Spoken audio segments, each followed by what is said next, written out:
Hi అండి, అందరు ఎలా ఉన్నారు? ఈరోజు నేను టేస్టీగా హెల్దీగా ఉండేటువంటి ఒక మంచి రెసిపీతో మళ్ళీ మేము ముందుకు వచ్చేసాను. ఇదేంటంటే రాగి పిండి అలాగే బెల్లం. నేను ఈ గ్లాస్తో 2 గ్లాసులు రాగి పిండి తీసుకున్నాను, అందుకని అదే గ్లాస్తో 1 గ్లాస్ బెల్లం అనేది తురుముకున్నాను అనమాట. ఈ 2 ఐటమ్స్తోనే ఒక మంచి స్నాక్ అనేది రెడీ అయిపోతుంది. పిల్లలు కూడా చాలా ఇష్టంగా తింటారు, హెల్త్కి కూడా చాలా మంచిది రాగి పిండి అనేది. ఈ రాగులు అనేది ఏంటంటే నేను ప్యాకెట్ పిండి యూజ్ చేయలేదండి, రాగుల్ని పట్టించాను, ఇట్లాగా ఆడించి పిండి ఆడించుకొని తెచ్చుకున్నాను రాగి పిండి అండి ఇది. సో ఇప్పుడు లేట్ చేయకుండా మనం ప్రాసెస్ అనేది స్టార్ట్ చేసేద్దాం. ముందు ఏం చేయాలంటే ఈ బెల్లం తురుమును అనేది మనం మిక్సీ పట్టేసుకుందాం. మిక్సీలో బెల్లం తురుము అనేది వేసేస్తున్నాను.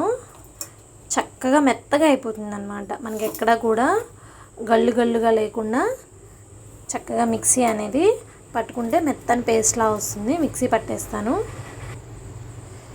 పట్టేసాను. ఇందులో వాటర్ అనేది ఏమీ యాడ్ చేయక్కర్లేదు, జస్ట్ బెల్లాన్ని అట్లా తిప్పితే చాలు మిక్సీకి. చూస్తున్నారు కదా, చక్కని పేస్ట్ లాగా ఎక్కడ గల్లు లేకుండా చక్కగా ఇలాగా స్మూతీగా తయారైపోయింది. ఇప్పుడు దీన్ని మనం ఈ రాగి పిండిలోకి యాడ్ చేసేసుకోవాలి. ఇప్పుడు మనం చక్కని పేస్ట్ అనేది ఉంది కదా మనం మిక్సీ పట్టుకున్నది, ఈ రాగి పిండిలోకి యాడ్ చేసేసుకోవాలి. ఈజీ అండి, 2 ఐటమ్స్ ఇంట్లో ఉంటే టేస్టీగా హెల్తీగా పిల్లలకి చక్కగా స్నాక్స్ చేసి పెట్టచ్చు, చాలా ఇష్టంగా తింటారనమాట.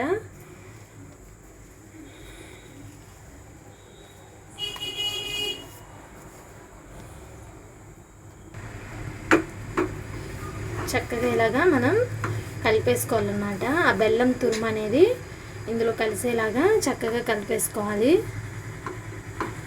ఇక్కడ చూపిస్తున్నాను కదా, అదే మామూలుగా దంచేసి మనం వేసుకుంటే ఏమవుతుందంటే అక్కడక్కడ పలుకులు అనేది తగులుతున్నాయండి. అలా కాకుండా ఇట్లా మిక్సీ పట్టేసుకుంటే కరెక్ట్గా సరిపోతుందన్నమాట, మనకి పలుకులు ఏం తగలకుండా చక్కగా పిండిలో కలుస్తుంది. పిండి మొత్తం కూడా ఈ బెల్లం ముద్దలో కలిసేలాగా కలుపుకోవాలి. చూసారు కదా, ఇట్లా చక్కగా పిండిలో కలిసేలాగా కలుపుకోవాలి.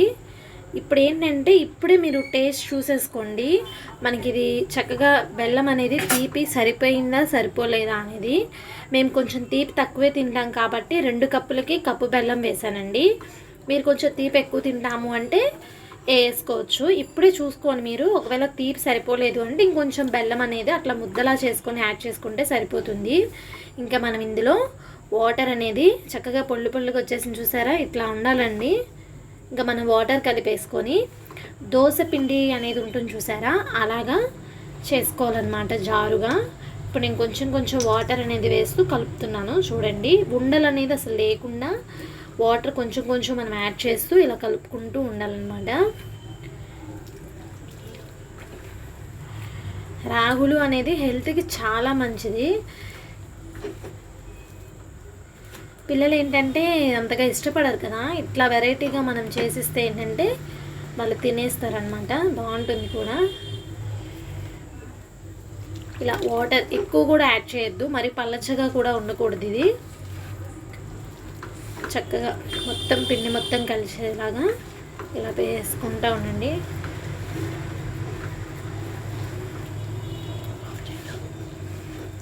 చూస్తున్నారు కదా, ఇక్కడ ఇట్లానే మీరేంటంటే కలిపేటప్పుడు ఇట్లా అంటూ కలిపారనుకోండి, అసలు మ్యాక్సిమం మనము బెల్లం మిక్సీ పట్టాం కాబట్టి ఎక్కడ పొలుకులు అనేది తగలదు. ఇలా కలుపుకుంటూ ఉంటే ఎక్కడ ఉండలు కట్టకుండా చక్కగా వస్తుందన్నమాట. ఇక్కడ నేను చూపిస్తున్నాను కదా, ఇలా రాసుకుంటూ కలపాలన్నమాట. చూస్తున్నారు కదండి, ఇలా అసలు ఎక్కడా కూడా మనకి ఉండ అనేది తగలలేదు. చూసారు ఎంత బాగా వచ్చిందో పిండి.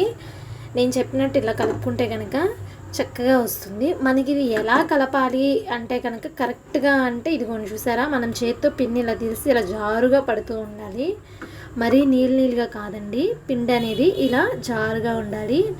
ఇలా ఉంటే కనుక కరెక్ట్గా మనకి అట్ట అనేది బాగా వస్తుంది. ఇంకా ఆలస్యం చేయకుండా మనం దోశ ఎలా వేయాలో చూపిస్తాను. చూస్తున్నారు కదా, ఇలా కలుపుకోవాలి. ఇప్పుడు మనం స్టవ్ ఆన్ చేసేసుకొని పెనం పెట్టేసుకుందాం.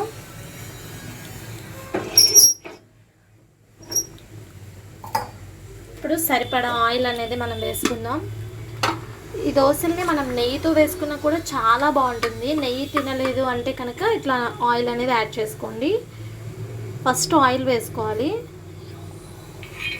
చక్కగా ఈ ఆయిల్ కొంచెం హీట్ అయ్యే వరకు వెయిట్ చేద్దాం.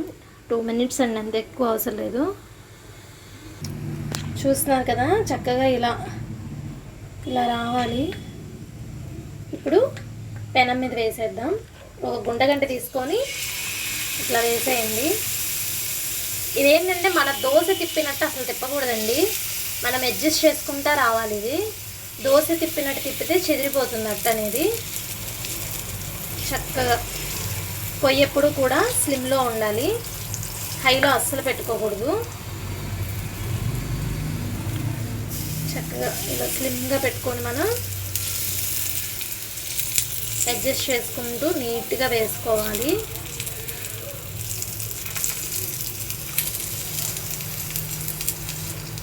అంతేనండి. ఇప్పుడు ఇది కొంచెం కాలాలి, బాగా కాలనిచ్చుకోవాలి. ఇది అట్ట అనేది ఇలా ఒక్కసారిగా తిప్పేసుకోవడమేనండి. చూస్తున్నారు కదా, ఇంతేనండి. మనకు కావాల్సిన రాగి దోశ అనేది రెడీ అయిపోయింది. ఇక ఇప్పుడు దీన్ని మనం ఒక ప్లేట్లోకి అనేది సర్వ్ చేసేసుకోవడమే. చూపిస్తాను మీకు.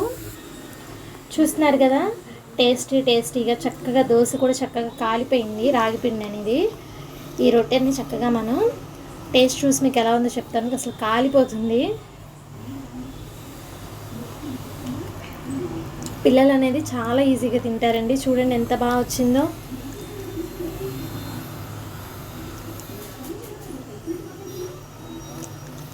పర్ఫెక్ట్గా కుదిరిందండి, చాలా బాగుంది. బెల్లం అసలు కరెక్ట్గా సరిపోయింది. అసలు చాలా అంటే చాలా టేస్టీగా ఉంది. ఇంకా ఆలస్యం చేయకుండా మీరు కూడా ఈ రెసిపీని ట్రై చేసేయండి. మళ్ళీ నెక్స్ట్ ఎపిసోడ్లో కలుస్తాను ఇంకో రెసిపీతో. Bye bye.